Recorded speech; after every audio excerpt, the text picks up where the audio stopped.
if you are buying stuff on Amazon, you might want to make sure they're not gouging you. The New York Times and CNET are both reporting inconsistencies in Amazon pricing that might be bugs in the software, or they might be features for Amazon's bottom line. The first complaint is with Amazon Subscribe and Save. That's a service that's been around since 2007 and has become less and less about saving in the past decade. Customers report that the price for subscriptions fluctuates wildly and discounts are not always what they seem. CNET also looked into Amazon Fresh pricing and found a possible bug in that software. Now, a membership to Amazon Fresh costs $300 a year. It lets customers in a few big cities order fresh fruit, ice cream, and other foods. The service offered a buy it again feature, which would imply that the price would be somewhat the same as it was the first time you bought it. Not so. Some products were as much as 5 times the price, so customers were given the opportunity to buy an 89-cent Snickers bar for $4.95.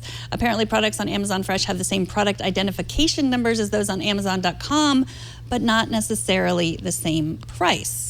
So Amazon did not comment. They declined to comment to the New York Times and CNET. They use a dynamic pricing system, which anyone who's ever bought things on Amazon understands that like sometimes things are like priced crazily. And I get it. Like I've definitely seen things like a Snickers bar on Amazon for $4.95, and you think like, why would you ever buy one Snickers bar? Of course it would cost $4.95. But then Amazon Fresh is this service that you're paying $300 a year to be part of, and so that you get to have these low prices.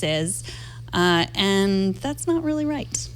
I mean, like I was poking around a little bit to try and find other examples, or just more also to kind of look into this specific example of the Snickers bar, the $4.95 Snickers bar versus the 89 cents that they paid initially.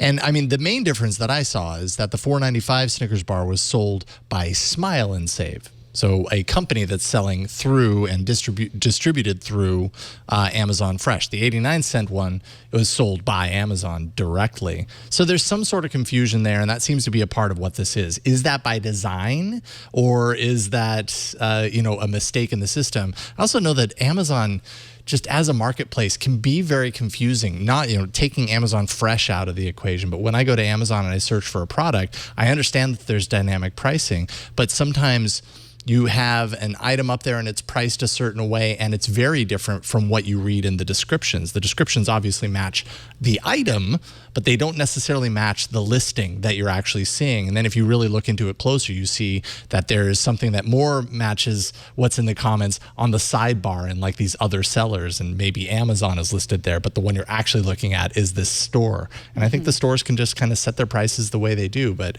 why is Amazon resurfacing this product that you bought from a different place, a different store at 5 times the price? I don't know. It sounds like a mistake to me, but maybe it's by design. Well, no, I think it is a software bug, but they haven't fixed it yet, and they haven't commented on these stories yet either.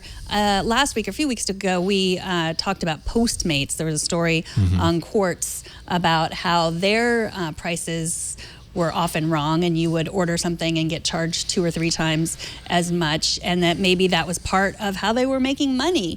And then we talked to a Postmates employee, emailed us and said, that their pricing is unclear, even to them, even to people who drive for them. Postmates today followed up, did a kind of angry post on Medium saying, there were a lot of inconsistencies, but there really weren't. I mean, it's what the inconsistencies is the price. Very inconsistent.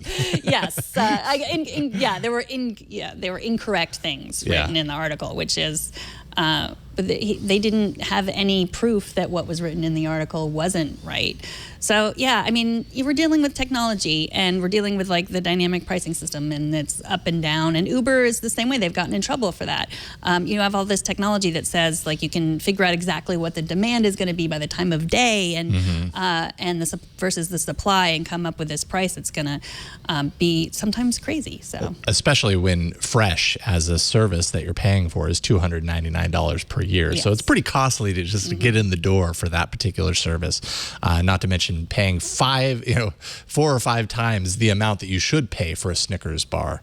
I got to the point after looking at the Snickers bar, by the way, have you ever done this where you look at like logos and a wall of logos so much that you detach your normal thought about that being a Snickers bar, and suddenly it looks completely foreign? It was like I stared at Snickers bars for 10 minutes on this article, and by the end I didn't actually think that Snickers bars existed. anymore. I thought they were fake.